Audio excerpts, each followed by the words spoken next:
Voltmetrlərin göstərişləri nisbəti U2 bölək U1 nəyə bərabərdir? Əvvəlcə diqqət etdikdə baxırıq ki, 2R və 2R volt müqavimətləri bir-birinə paralel qoşulub, 3R və 3R müqavimətləri isə bir-birinə ardıcıl qoşulub və əvvəlki 2R'lər sonraki 3R'lərə isə bütövlükdə ardıcıl qoşulub. Ona görə sxemi sadələşdirək. 2R, 2R müqavimətimiz, yəni R paralel olanlar R paralel bərabərdir 2R bölək 2 bərabərdir R.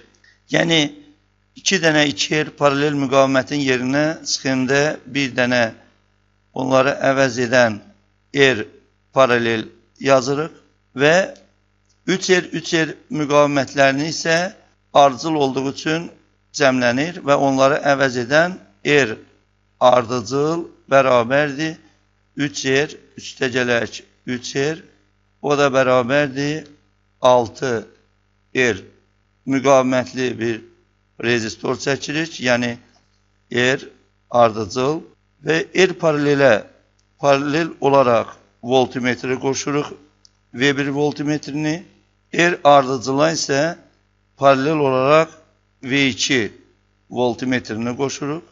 Artıq indi sxemə diqqət etdikdə baxırıq ki, R paralel, R ardıcıl müqavimətləri bir-birinə ardıcıl qoşulub. Biz bilirik ki, ardıcıl birləşmədə cəryan şiddəti sabitdir, I bərabərdir konstant və burada dövrə hissəsi üçün ohm qanunundan istifadə etdikdə I bərabərdir U bölək R və buradan U bərabərdir IR ifadəmizdən istifadə etdikdə I sabit olduğuna görə məsələnin şərtində istədiyim U2 bölək U1 bərabərdir. İlər ixtisar gedəcək İR'ləri ifadəsinin yerinə yazdıqda olacaq R2 bizdə R ardıcıldır.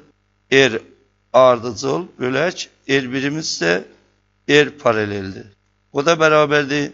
Aldığımız yuxarıdakı qiymətləri yerinə yazsaq, R ardıcılın yerinə 6R, R paralelin yerinə R bərabərdir 6. U2 bölək U1 bərabərdir 6. Düzgün cavabımız C bəndi.